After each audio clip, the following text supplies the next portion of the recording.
So we were discussing about sleeping position of the baby.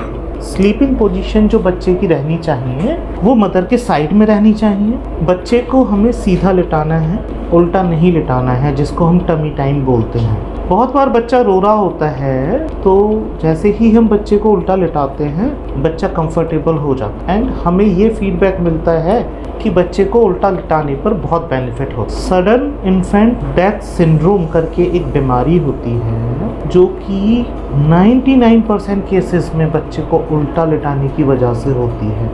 मतलब बच्चे को जान का खतरा होता है उल्टा लिटाने में, तो बच्चे को टमी टाइम उल्टा लिटाना ही नहीं है।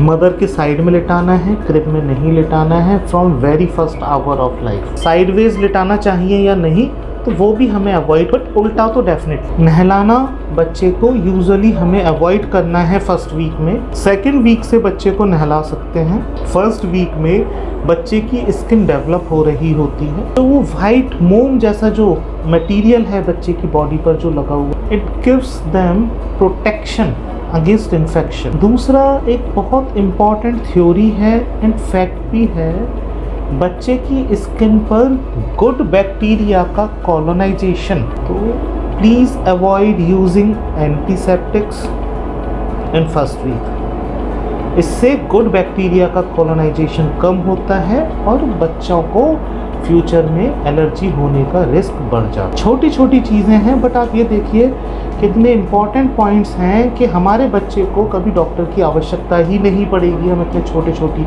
चीज़ें करते रहेंगे। So bathing after 2 weeks 3 times a week, alternate नहला सकते। न्यूट्रली थर्मली न्यूट्रल होना चाहिए रूम जिसमें हम नहला रहे हैं एंड चाहे गर्मी हो चाहे सर्दी, it should be Luke warm water. Luke warm water क्या होता है, हमारे बॉडी का जितना टेम्परेचर है उतना गर्म पानी, मतलब 36 डिग्री सेंटीग्रेड। तो ये कैसे मालूम पड़ेगा, इसके लिए जैसे ही हम वाटर में हाथ डालेंगे तो हमें महसूस नहीं होगा ना वो ठंडा है ना वो गर्म है। ल्यूक वार्म वाटर और कॉर्ड केयर।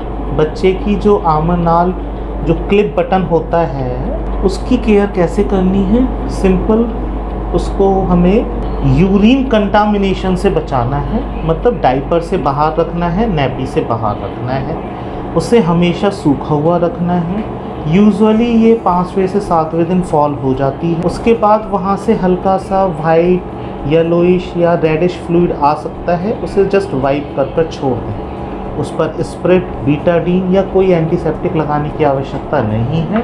बस ये ध्यान रखना है इसको टच नहीं करना है। जितना हम इसे टच करेंगे उतना ही बच्चे को नुकसान होने की संभावना। आई केयर, बहुत सारे बच्चों को पैदा होने के बाद आई डिस्चार्ज हो, वो आई डिस्चार्ज इस वजह से है जो हमारी आई है नोज से अच्छे से कनेक्ट नहीं हो पाई। इसके लिए हमें नेज़ल मसाज करनी है बच्चे की वाइल फीडिंग। अगर आई से वाइट कलर का डार्क डिस्चार्ज आता है जिसको हम बोलते हैं आँख अगर चिपक गई है तो हमें अपने डॉक्टर से मुलाकात करनी है। स्टूल्स, बच्चे को इनिशियली फर्स्ट 3 वीक्स में जो बच्चा ब्रेस्ट फीडिंग पर है 3 to 4 वीक्स हम देखेंगे बच्चा एक दिन में 17 से 18 बार पॉटी करता है। लिक्विड कंसिस्टेंसी होती है, स्मॉल अमाउंट आता है। First 3 to 4 days black colour की पॉटी आती है, next 2 to 3 days green colour की पॉटी आती है, देन यूजुअली बाय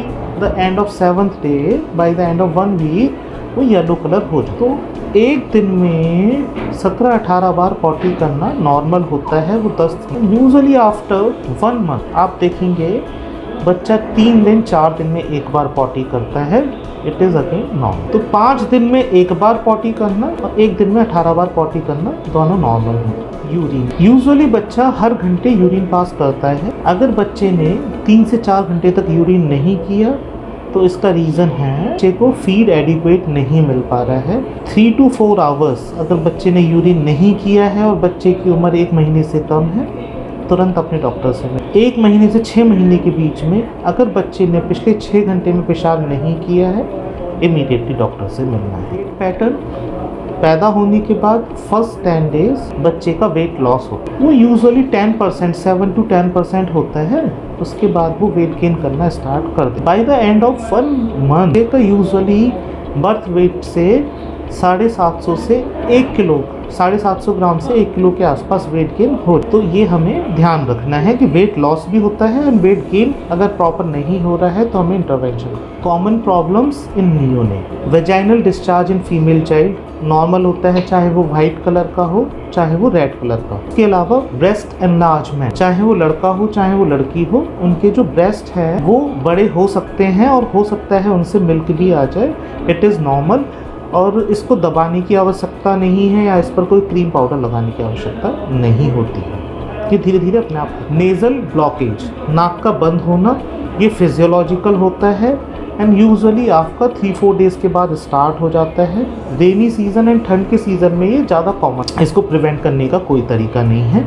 अगर ये बहुत सिग्निफिकेंट है या बच्चा दूध नहीं पी पा रहा है तो ही हमें इंटरवेंशन करने की ज़रूरत है, अदरवाइज नहीं है। यौन करना नॉर्मल होता है, बच्चे को हिचकियाँ आना नॉर्मल होता है। बिफोर पासिंग स्टूल और यूरिन बच्चा रोता है, वो एक्सपेक्टेड है, नॉर्मल है। बच्चा रोने के बाद अगर गैस पास करता है तो वो नॉर्मल होता है, गैस पास करना एबनॉर्मल नहीं होता है। एंड यूजुअली ये 3 वीक्स के बाद स्टार्ट हो जाता है, उससे पहले भी कर रहे हैं। शाम रात 12 बजे से सुबह 4 बजे तक यूजुअली बच्चे नहीं सोते हैं, ये नॉर्मल है, उनको सुलाने की कोशिश भी ना करें। ये तो स्टार्टलिंग, बच्चा कपकपाता है, जैसे ही कोई भी स्टिमुलस मिलता है, वॉइस नोट मिलता है तो बच्चा कपकपाता है, वो नॉर्मल होता है।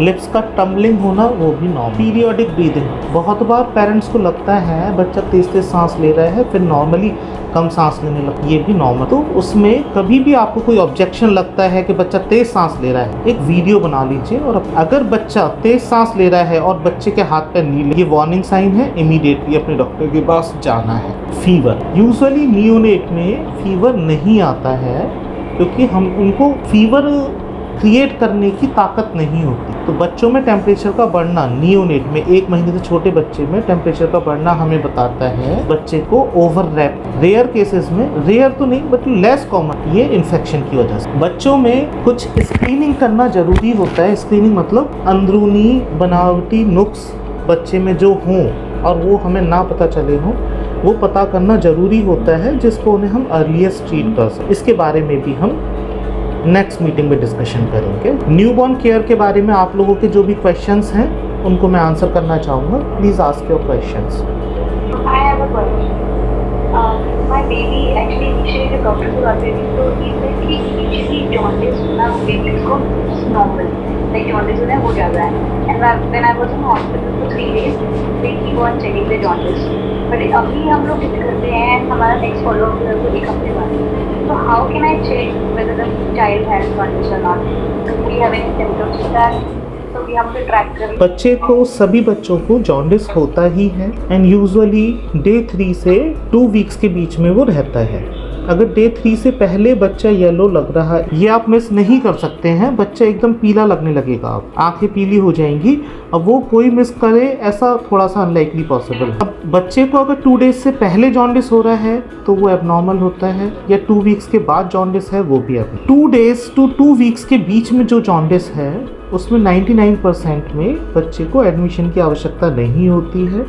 यूजुअली डे 5 पर हम सभी बच्चों का बिलिरुबिन टेस्ट कर कर देखते ही हैं कि उनको जॉन्डिस कितना है, और उसका एक स्केल होता है जिसके हिसाब से हम देखते हैं कि क्या इस एज पर इतना जॉन्डिस नॉर्मल है या नहीं। आपका क्वेश्चन था कि हम पता करना चाहते हैं बच्चे को कितना जॉन्डिस है, तो आप पहले बच्चे की आंखें देखिए, अगर वो आपको पीली लगती है, सिंपल सा आंसर अपने डॉक्टर से मिले। तो अभी जैसे I was noticing that like pale yellow maybe you can say, मतलब not very yellow, might be doctor told me that you have to keep a track of jaundice thing, इसीलिए मुझे लग रहा है। बाकी पूरा बॉडी और saying that people become. आपका ब्लड ग्रुप क्या है मैडम? पॉजिटिव। B positive. या एंड बेबी का ब्लड ग्रुप? वो भी पॉजिटिव है। तो चांसेस ऑफ जॉन्डिस कम हो जाते हैं। Still keep a track. Okay, alright, thank you.